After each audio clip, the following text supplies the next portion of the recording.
Yasha Legends of the Demon Blade is a roguelite action game where your goal is to become a master of the demon blades and combat swarms of demons in a fantasy realm set in Edo period Japan. It's a game that borrows a lot from Hades but puts its own Japanese spin on things. Its slick controls and gorgeous hand-drawn style anime graphics are enticing. But does Yasha Legends of the Demon Blade do enough to set itself apart from its competitors? Let's dive in with our review.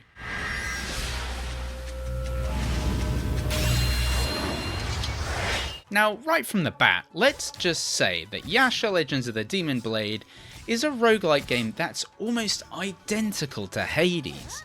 Even the layout of some of the home base areas where you respawn are essentially the same. Now, that doesn't mean it's a one-for-one copy, but players who have played Hades will notice these little details. The game plays out in the style that you'd expect. You upgrade your general stats and your character stats as you die and replay the same levels over again. You get a choice of 2 weapons for each run, which you can upgrade throughout, and they're interlinked. There are many other weapons to choose from and buy throughout your journey, so you're not just stuck with one. You'll find yourself starting over and over again and getting further each time as you upgrade your character stats in a permanent way. But how does it differ from Hades? Well, you actually get to choose characters that you get to play as, and they each have different skills and abilities in Yasha. There's an immortal ninja, a hellish grim reaper, a yokai samurai. Each character features completely distinct combat styles and fully independent storylines. This includes gorgeous cutscenes. Yasha has a cool anime style. The thing is, there's minimal voice acting, unlike Hades, but some Japanese phrases here and there can be heard as your character progresses. Enemies are demons and supernatural beings from Japanese mythology, like giant frogs who suck you and birds who attack with tornadoes. Anyone familiar with other games like Neo and Assassin's Creed Shadows will be familiar with the sort of Japanese mythology we're talking about here. The gameplay plays out in a familiar style. You'll complete one area by beating all the bad guys. Then a cat in a shrine drops an orb that allows you to choose level ups to your stats and weapons for the run.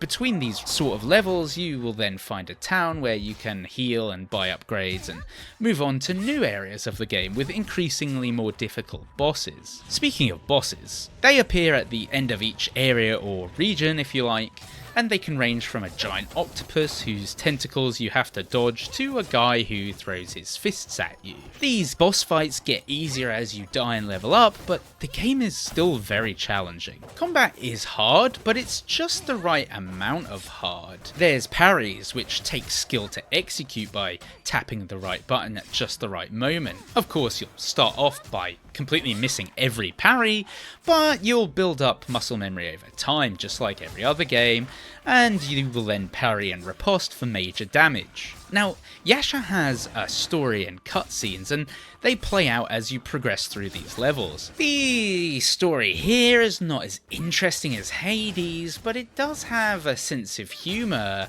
and you'll find the characters bantering with each other in a lovable way. It's got kawaii written all over it, and it really does have some clever writing. And if you're a Japanophile and love anime, then you might actually find the story a bit more engaging than I did too. Lastly, the controls are tight, and I never felt like I was dying because of them. It was always my fault whenever my character succumbed to enemies in the game. The game is very well polished, and the graphics are sharp and punchy. It's not quite AAA studio quality, but it does a great job with its hand-drawn, colourful style.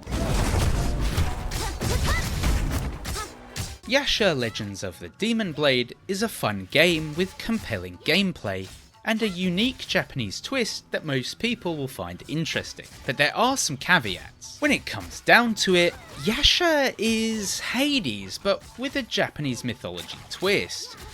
While that might sound like a good thing, and it is in a way, it also opens itself up to comparison against Hades.